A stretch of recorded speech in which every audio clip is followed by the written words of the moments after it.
Welcome to the Polemos Pulse. This is our first episode of just breaking down general GameFi news, what's exciting, what's happening in the space, and today we're going to be breaking down Illuvium. So I'll get back to that in a little bit. My name is Caveman. I'll be your host. I've been in the Web3 space for a long time, and if you've been watching my videos in the past, you probably haven't seen me with the shades. Definitely a new look for me. But we're really trying to show what is happening and what games are making major pivots, what are bringing new updates to the space, new innovations, and what games may potentially have a chance to break through the stigma of NFT gaming and crypto gaming. And so today we are going to be touching on Illuvium. But before we jump into that, I think it's really important that we just take a moment to look at the crypto industry, the greater industry. Bitcoin is going crazy. We're at 97,000. I think it went up to 98.3 earlier today. It's crazy to see. I think it's pretty safe for us to say that we are officially in the bull market. I don't know. What do you guys think? Comment below. Are we officially in the bull market? I mean, is it safe to say that we're in the bull market? I'm really curious what you guys think. But yeah, so that's really exciting. I mean, if we look at the crypto and fear index, that's looking all good. We're at 87, reaching really good highs there. I think that as more industry leaders start coming to the space, this is going, or shoot, like banks and institutions, that was the word I was looking for. As institutions start moving in, this will keep increasing, and then we will start to run into altcoin season in the near future, and then that's when I think some of these gaming tokens will start to explode. So that's gonna be really exciting as we get further along. I do want to talk about what is Illuvium first, in case you are someone who's never played this, never heard of this game. So we'll do a quick overview of what this is. It is a attempt at a AAA crypto game, and there's been a few of them, but this is the one that I would say is one of the furthest along in actually achieving that vision, that goal. They're trying to create several games all at once. One of them is this, creature collector game that you're watching right here. That is Overworld. They also have this Arena Battler, which is more of a team fight tactics like game, or Dota Underlords, where you're trying to fight underneath there. And then they also have a land game where you're trying to you know control resources and in general organization of a city. Now, what I'll say, let's see if we can get rid of that real quick. Back to me, is that.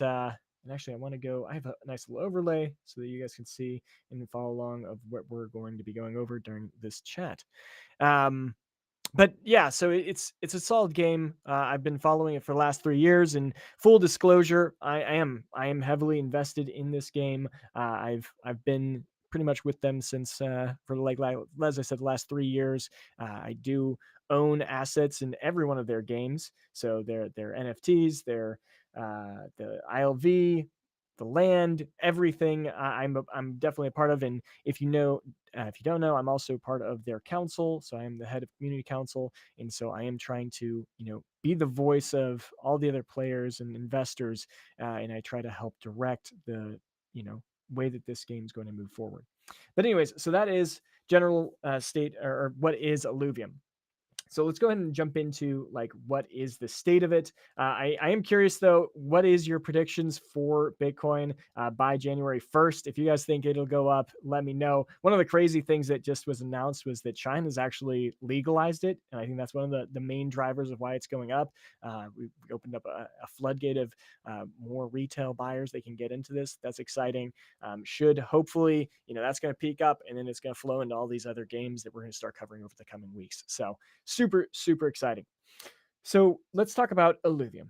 Now, if you've been following the project for a while, you probably know that hey, it needs it had this huge super hype phase. Like if we actually look at the token price, it was up at like 1900 about 3 years ago when they first released their major thing. There's a lot of hype around it, and they recently launched about 3 or 4 months ago. And this was met with a little bit of controversy. The game was not in a state that many of the players and investors were expecting. General, if we can look at a Mutascan right now, you'll be able to see that the general unique wallets has not really increased at an exponential rate. We're not like hundreds or millions of players, hundreds of thousands or millions of players like some of us were expecting. It has been a steady growth, has been growing, but just not to the expectations we wanted. And so there needs to be change. And then that's what the title of this video was Illuvium is in a state of change. And there's a lot of things that are going to be happening in the next couple of months, I think, that will make this game go from something that's here to up here. At least that's what the hope is, and I'm optimistic that we're going to get there.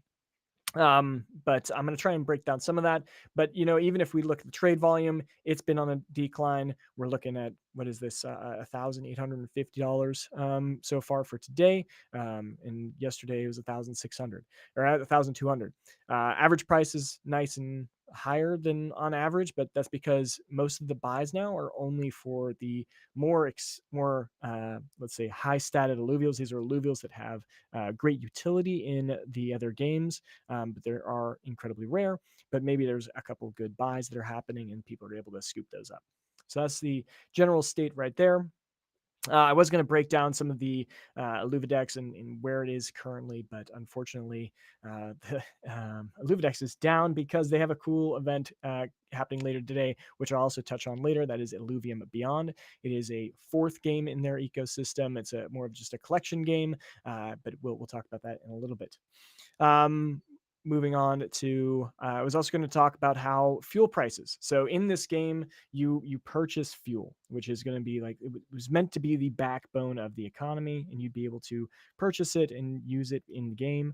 And it was actually produced by Illuvium Zero players, the ones playing the collection game, the one that's with the resources, this is city builder, and then they would output that to the general ecosystem. Unfortunately, the demand wasn't there, and this has led to a massive surplus in fuel, which has only made fuel extremely like worthless. It's very very cheap. You can scoop up a lot of it in large quantities, and that has been a major downside of the general way that the economy has been set up. And so that's also hurt how the value of the NFTs have come out, because if you can buy the fuel, which is what you spend to go into the overworld, it leads to this very very cheap NFTs being produced, and that's what we've seen, and that's why the general ecosystem is very flat at the moment. But there is hope on the horizon. And so if we think back to Illuvium Zero, nothing's really been done over like the last really a year and a half, I would say, to like really change this game and make it different. But they are going to be adding new blueprint capabilities, which is going to be really cool. That's one of the major reasons why investors like myself purchased land, is so that we could actually play on that land and mint blueprints. And then these blueprints were skins that you would then be able to use in the gauntlet mode, in the overworld. You'd be able to bring them all over the place. And so that was one of the really really exciting things. And speaking on fuel, big man JB thinks that the biggest problem that needs to be changed is that overworld needs to be more playable. And that is a significant push. That's one way you can do it. So we need to figure out how to create that demand. And is that through Gauntlet, which is the arena mode, where if you have these max stat alluvials, you have a significant advantage in that arena? Or is it making the overworld, that creature collector experience, more enjoyable? And that's where there's been a lot of debate in the community, and definitely one of the topics that I will be mentioning a little bit later on in this stream. But I have notes too, because I haven't done these kind of shows like this in a long time. So we will be following that. Just make sure I'm not missing over any of my talking points. But so Illuvium Zero, that's going to be happening. We're also going to be making Gauntlet just revamped significantly. We've already seen some of this with the Ranger being introduced, which has been a little bit of a divisive conversation also, because for some players it's too complex. It seems to add this level of difficulty that maybe they weren't ready for immediately, and there are some other bugs that are surrounding it that's making it difficult. But other players like myself are absolutely loving this additional feature. This is what I think separates Illuvium from Teamfight Tactics, Dota Underlords. This is the feature that's going to make it stand alone. And when players go from TFT to here, they're like, whoa, okay, that's a really cool concept. That makes it very, there's this one unit that you control that like represents you that you can really use to overpower your team and make these really powerful comps. And then when you win with an epic team using your ranger, it's going to feel really, really satisfying. At least it does already for me. And I know some other players who think the same. But so that's one of the major things that is coming soon. And then we're already seeing it also with the tournaments that have been hosted. Both Scoriox and Hyperion Guild have been hosting the Infernos. We have Paz with the Clashes. These have brought in a lot of players, and people are just loving the tournaments. Even myself, even though I have not played well in the last two tournaments, I got knocked out in the first round in one of them, and the second round in the other. Really embarrassing, but it is just so much fun to be a part of these tournaments. And I mean, I did get third place on the first one. Just gotta mention that. I'm not totally bad at this game, but definitely need to step up my game if I'm going to be making gauntlet guides and trying to show my credibility there.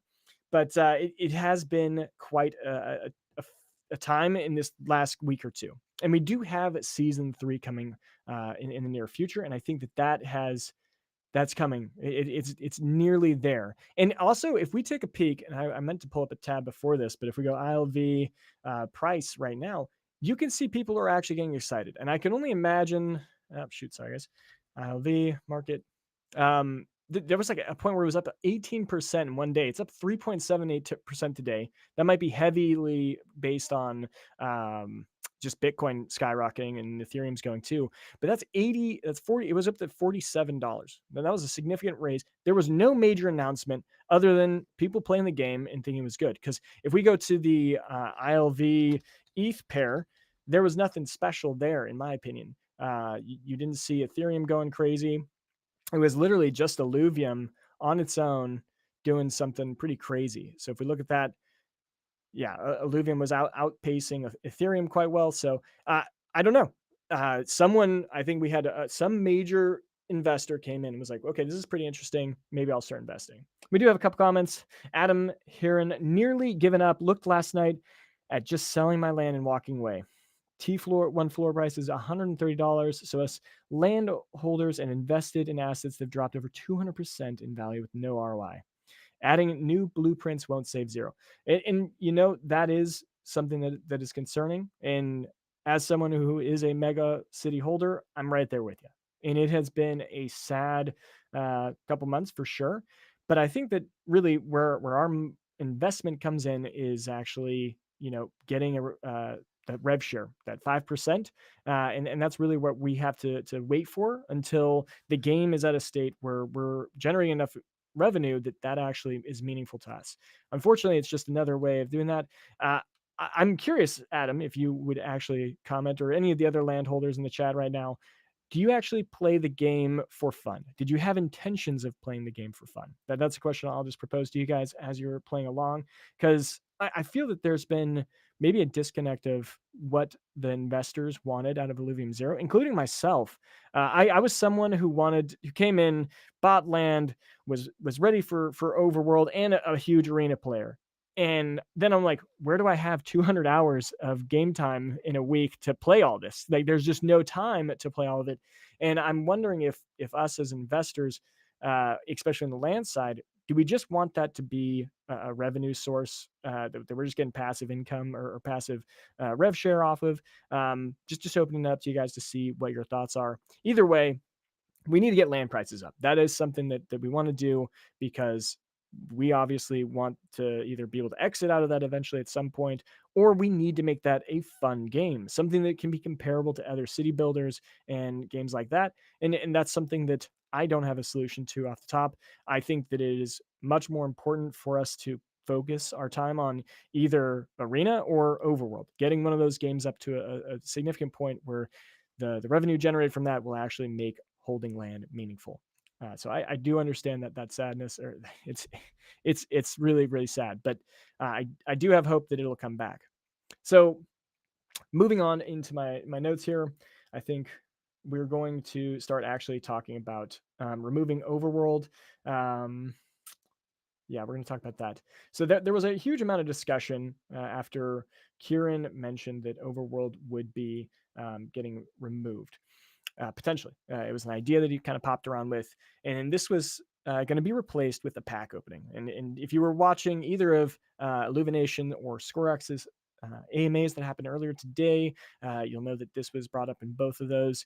And I think it's a heavily contested point. If there's another feedback discussion forum post about it, then it's 50-50. Like some people are very happy with the idea. Overworld's not in the state. Let's remove it. Others are like, this is the game that I invested in for. I wanted to play this creature collector. I wanted that to be meaningful. And so this is divided the community pretty substantially of what I've seen.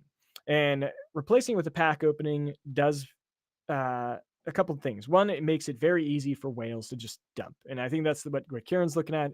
And the team, for the most part, is thinking, okay, that's where we're going to generate the most revenue. From the gauntlet and arena side, I think it's also going to just make it a lot easier for those players who don't care about Overworld. They're just like, hey, I just want to get my Alluvials for Leviathan. Let me buy packs. I'll scoop those up, and then I can play. On the Overworld side, this kind of defeats that their feeling of like accomplishment potentially. It all comes down to what are the price that these packs are set at. If they're set way above what floor price would be for the current alluvials, that's actually a positive, because if you think, okay, packs are set at $50 a pack and you only get 5 alluvials, maybe tier ones, their whole floor price will start rising, or it just makes going in Overworld more meaningful, and then you can sell those tier ones for a lot less, or just having better stats. It could happen that you're in your Overworld, you get higher chances of stats. That's really the benefit of going into Overworld. You can go and scan each encounter, look at the stats that they currently have, and then decide which ones you want to pull out of there. Obviously, I think they're going to start removing alluvial stats from those encounters, and then maybe you only get it at the end after you've done a fight. That way, it just reduces the botting side of it, because right now there's a really, really bad cheat that you can. Or not, I mean, it's, yeah, I would call it cheat, really. You can have a bot that literally goes and scans every single encounter and then if it finds something that's, you know, 28 out of 30 of the stat points, boom, that's the one it goes and captures. And so those are really, I would say, hurting the Overworld players who actually enjoy the game, because they're able to do that way more efficiently than anyone else. And then they sell those alluvials at barely above cost. And so that's kind of what we're looking at. We did get a couple comments here. Big man JB, for some people, land is a loss. For me, it is a time to buy more. I play both my ownership plots and free to plot every day. Hey, way to go. I honestly keep working on my tier 4, but I have lost interest in doing the other ones. But that's good to hear that you're liking it. Don Juan, nice format. Hey, man, thanks. Adam, and also with the format, like, hey, this is my first time doing it. If you guys have any other ideas of how I should run this or how to improve it, let me know. In the future, I plan on inviting other people to talk, especially when I talk about other games that I'm not as familiar with. Obviously, I should be very familiar with Illuvium and what we're talking about here, but in the other games, I'm planning on trying to find, someone from their team if I can, and then otherwise I'll go for like a guild leader or a content creator that heavily focuses on it. But I really just want to start, chugging on and anything that could be significant in these games that are coming up. I think next week I'll probably try and do either Off the Grid or maybe Raven's Quest. They've got some decent momentum. I was in the town hall yesterday. They had 350 people in the Discord, and then there are 300 on their live streams. That game looks like it's getting prepped. December 5th, they're launching something. So I'm definitely going to be covering that in the near future. But anyways, back to Illuvium. Adam Heroin. So in terms of fun, was always aware Illuvium was play and earn, not play to earn. But at the moment, it's not overly fun or engaging or generating income. Also, the player base is still low. I totally agree. And it was kind of interesting to think about, like, and from the marketing side, we've always thought that Illuvium was going to be that game that brought the fun. And I think we all felt that in the private betas. Ooh, this is there. This is almost there. This is almost fun. And it just needed some little extra element. In what I think defines fun is you need either mechanics that are unique and engaging and that you can has a progression system, like if it's an action combat or if it's this team fight tactics, auto battler, something that you can really grow to learn, or you need lore and storyline that can really engage you and hook you in a game, or you need multiplayer, and you need one of those three, or preferably a combination of all three to make a game significantly fun. And I think that Illuvium has that almost with Gauntlet. The gameplay features are almost there. Multiplayer is connected, so that's working. We just need the gameplay players and the emotes and chat and all that to work fluidly. And then that game I think is almost there. For Overworld, the gameplay mechanics are not. I think we all agree that that is fun for like 7 days, maybe like 20 to 30 hours, and then it starts to fall off. It starts to feel like just the significant grind, and obviously the value in the play to earn aspect is not there. I mean, we could easily turn that on. It's just what is the point of it? Like we have a huge rewards pool still set, and we could dump that and we could make it a play to earn game. But I think that we want to use that as the marketing push when this game has actually reached that peak fun, and then we dump it, and then that's when we can actually have good retention efforts, and then we can actually start growing. Any other questions there? Big Man JB, I think they could add pack opening, but keep the overworld. I have a higher, just have a higher price for packs compared to the open, 100%. I think that that is preferable, and I think based off of the two AMAs that Kieran just did, it sounds like that's the path that they're going to go. They want to keep it open. There has been enough dissent in the community pushing to keep it open that they will. We have to think what's the con of keeping it open? Just to talk about that, and that is that the whales that want to dump might feel a little de-incentivized to just spend money on packs, because if there's a more efficient and more cost-effective way to get these, they might feel like they're getting ripped off. They're like, oh, come on, I could just do that. But hey, there's not enough alluvials on the market for them to scoop up and build their perfect 100 stat, perfect 100% stat alluvial team. So buying packs is the way that they do it. And I agree. I think that that's the way they should do it. It's just, what does that threshold need to be to, or what is the advantage for going to Overworld compared to opening packs need to be? And that's a gray line that they'll have to discuss. So, all right, we got our first estimate, 112K Bitcoin by January 1st. All right, that is ambitious. I hope to see it. That would be awesome. But we'll definitely see there. Adam says, also great stream, great format. Thank you so much. And then Big Man JB, I think a major thing that is keeping new players away is the complexity and fear of Web3. I do agree. And I think that some of the things that were discussed in both of those AMAs, we'll touch on a little bit later on the utility of fuel, but is the way that they'll simplify the entire fuel system. So, but talking a little bit more on how Overworld's going to be removed. So like I was talking about the con there, keeping the whales incentivized to purchase that. I think that right now we have to look at what did Overworld achieve. You know, that this was supposed to be a pack opening experience. And I think Illuvium met that. They met what the investors wanted from the initial aspect. Maybe at some points they oversold it, saying there'd be combat and multiplayer, but they did everything that we wanted. Like if we think of this as a pack opener. This is a gamified pack opener. They did that exactly. And it is a way cooler experience opening and collecting alluvials this way than it would be opening a pack. But it just wasn't good enough. It wasn't fast enough. You know, the amount of time it takes for you to go out and get those alluvials, and then all the decision making of, okay, are these alluvials the good enough stats? And then maybe there were the problems of the gameplay mechanics. Some don't like the auto battler, and having that in what appears to be an action RPG is really abrasive. Going into those encounters, and then you were doing an auto battler, and maybe you were like, "Oh, okay, I thought this was like a hack and slash, Monster Hunter game." So I think that those two elements really were what kind of made Overworld not feel good, even though all it's supposed to be is a pack opening at the end of the day, and the real game was always supposed to be Gauntlet. And maybe that us as investors, we ate into it, we read into it more.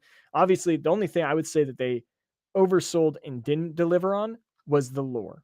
And we've all been wanting a good storyline and lore that we've been, there's been this big secret storyline that's been on standby, and we just never got to hear any of it. And that was really sad, especially once they dropped that trailer. They had the cinematic with Arlen and just really introduced Illuvium. That was such an amazing experience. And then the tutorial really gets you hooked too. And you're like, okay, this is going to be an incredible RPG. And then it just falls off from there. And unfortunately, I think that that's one of the big issues and why it's not fun. And you get these expectations so high, and then you go in and it just doesn't quite get to what those expectations were.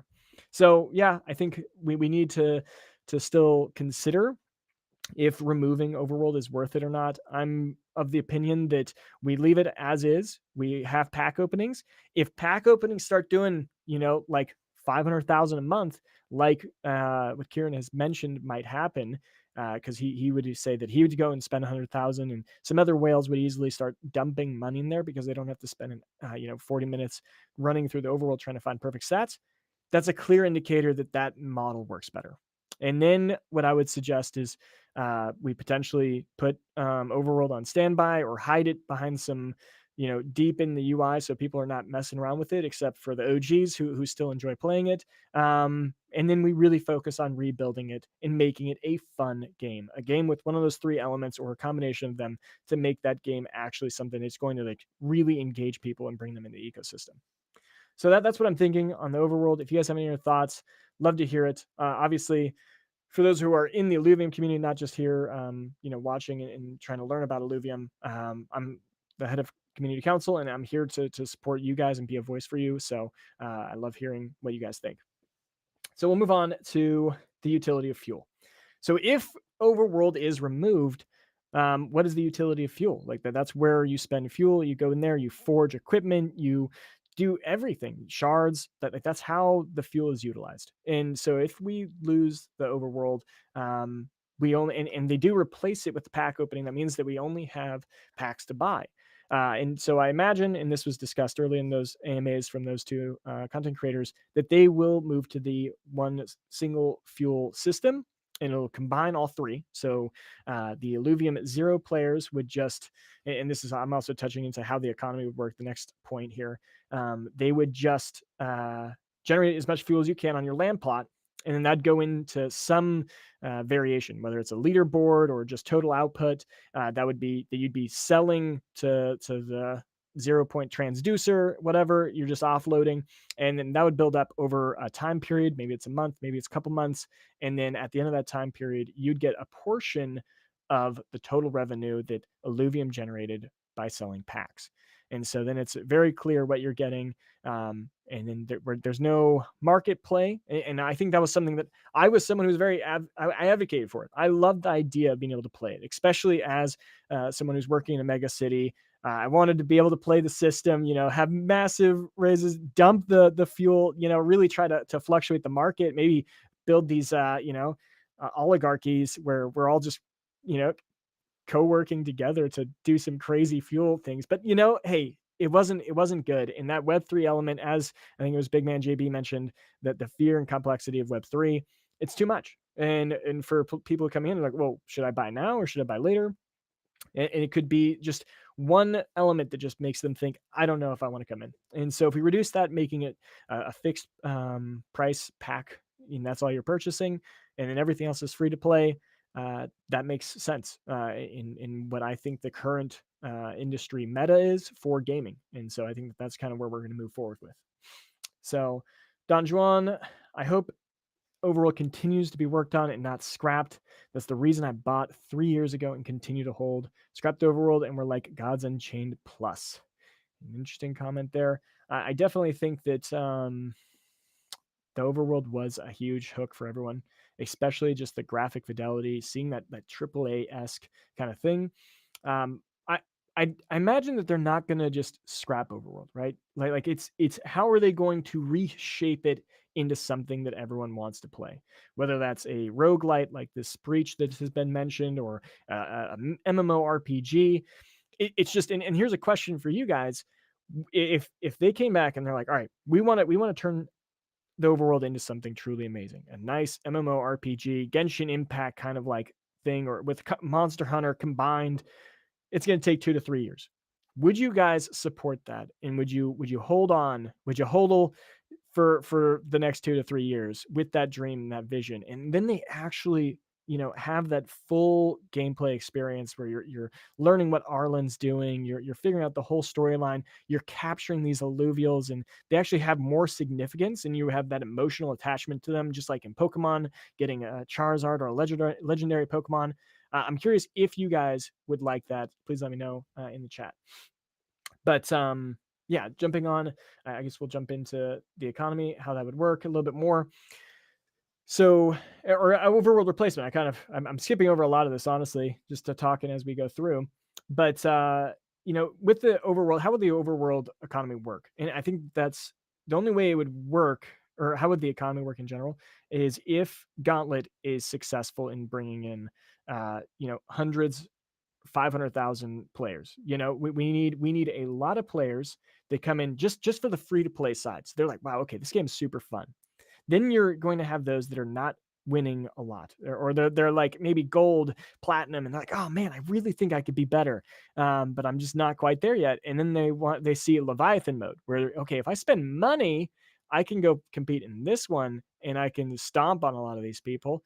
Then they're going to spend money there, and obviously that conversion is going to be an incredibly small number. I think it's like 5 to 8% or something, for most gotcha games like that. And so you need a huge player base so that they feel incentivized to actually move over here so that they can actually try and do the advantage of spending money to win. And so once we have that huge player base, they start coming over there. That's where we're going to have people spending a lot of money on packs, trying to get those perfect stat alluvials. And then we'll actually have a strong, healthy ecosystem, a loop for our economy. And so that's what we're really hoping to get out of this. But yeah, so overworld replacement, I think I've mentioned a little bit. We've got two major options. I've heard rumors of. You got the roguelite, which would be just like this series of you're trying to go through like dungeon level rooms, or like overworld platforms. Who knows how it's going to look? And you have to go through, defeat a certain amount of enemies, and then you keep progressing. And there would be a progression system there with you, whether it's with your alluvial, your ranger, the equipment, the suits, and you just keep trying to fight through those. And as you progress, maybe every 5 to 10 levels, there'd be a boss, maybe a Leviathan. There's a lot of cool ways that you could make a roguelite.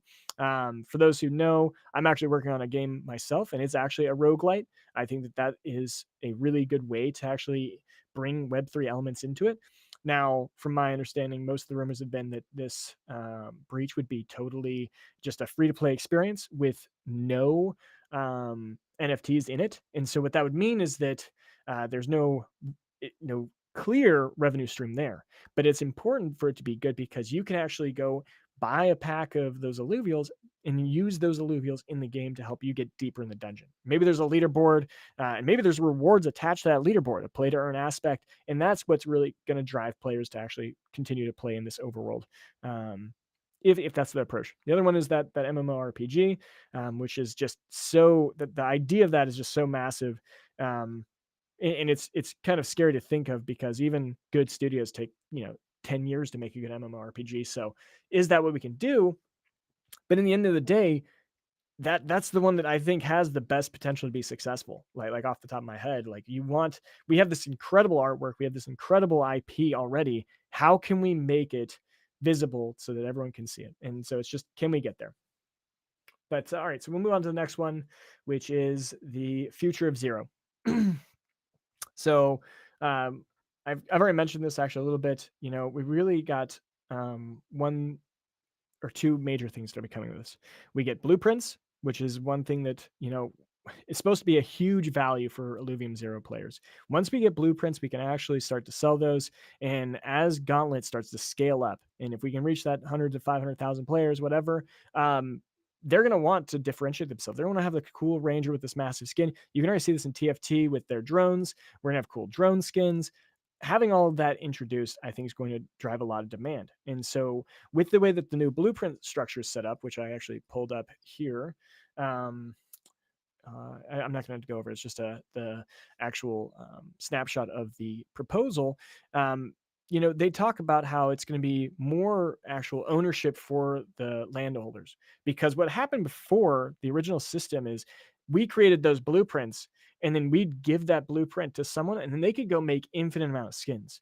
Now the landholders will have ownership over that blueprint. We make a factory on our plot that then makes the skins. And then we sell individual skins. I actually think this gives more ownership, more power to the landholders. That's the one of the main reasons I approve this proposal, is because that's where we're going to get a little bit more value back on this. And then it just comes down to what is the time scale to generate a skin. And you can make it skins very expensive, like maybe or very time consuming, like a tier 5. It takes a week for it to produce. And then when you do produce it, that's going to be an incredibly expensive skin, or maybe a month even on a time scale. And so then there'll be very few of these being produced, even though, we do have quite a few plots that have found some nice tier 5 stage 3 skins, or blueprints I should say, and they'll be all making the skins. You can only make so many at a time. So, and I'm sure resource and fuel intensive, they could be pretty expensive as well, depending on how they want to balance that. Lots of ways that we can make those skins very expensive and then sell to the community.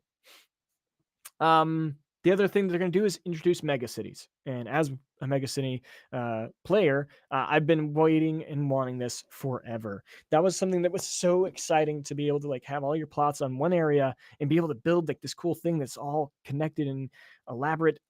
That is so exciting. And I think that's going to add a really fun gameplay element, if that's actually how they're integrating it. I'm very curious. And this is actually, I have an AMA with Kieran on Monday.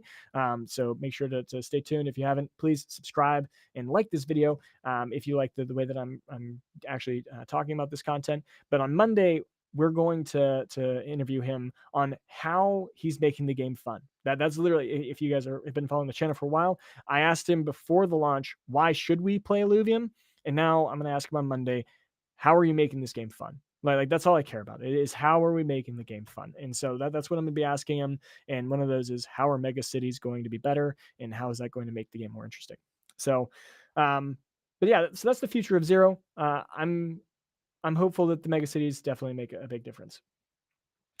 We're going to touch on Gauntlet now, and obviously this is the most important feature of the ecosystem, and getting this right is key, because we have partnerships that have already been lined up, that are on standby with like Team Liquid and other influencers that are just waiting for this game to get it. This is already marketing costs that we've already spent, that we're just waiting to actually say, all right, green light, go.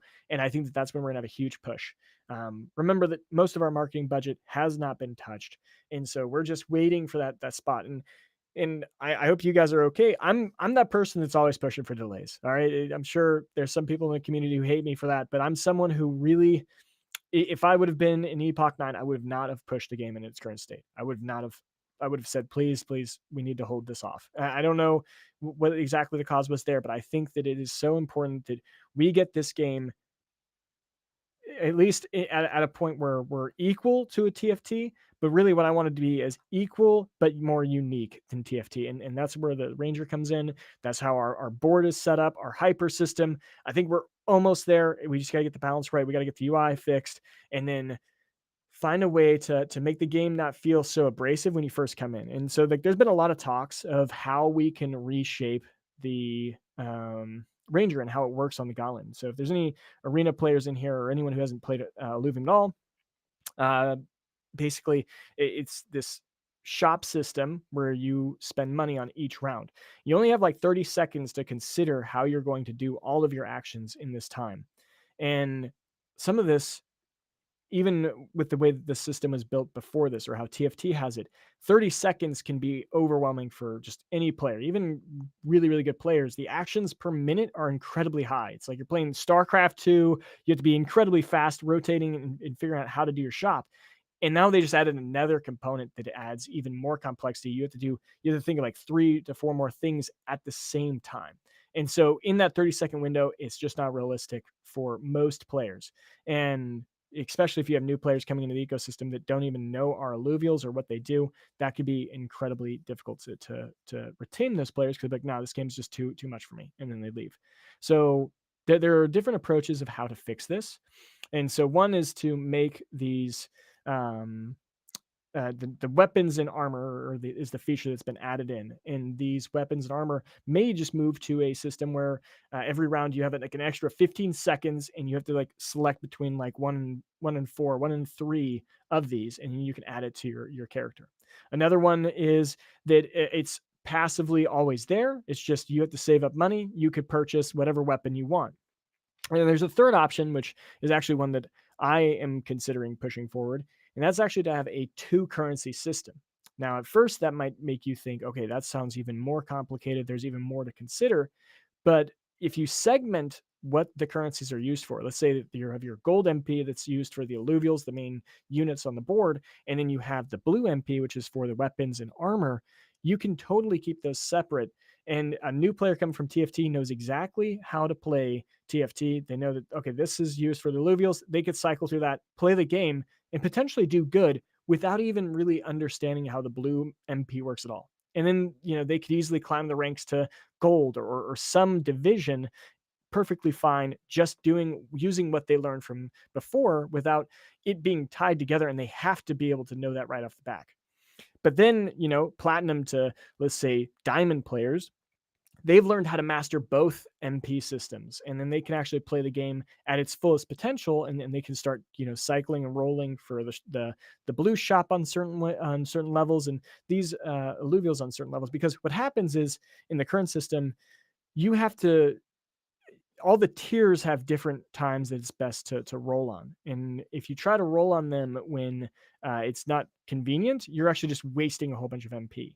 And in the current game, your weapons, let's say you're trying to do an Inferno build, you need to be like level 5 for tier 1 weapons. And so you need the Inferno staff. So you want to roll down then, but then you need to roll down at tier 3, which is like level 7 and level 8, and then you also need the tier 5 alluvial rampfire. And so trying to roll for all three of those weapons, or three of those items, to really maximize your Inferno is really difficult when all the MP is connected. And so segmenting that could be the solution. I'm not trying to say that mine is the best option. I don't know if it'd be good. It might actually be just way too much, and it would be a terrible option as well. But there needs to be change, whether that's adding the augments in or just a progression system where your ranger just levels up after a few levels, or you buy weapons and suits just outright. Now, with that system, I will bring up a con that I can think of, and that's just being able to force compositions, forcing a specific team too well, especially once we get third-party services that can give you exact win rates of, okay, this is the best team in the game. If you get this, you pretty much will win your lobby every time. If we're able to just force a comp, okay, I want to buy the I don't even know what the berserker weapon right now is really strong. So that's just an attack weapon, increases your attack speed over time, and you get Verdant, which gives you a lot of healing and sustain.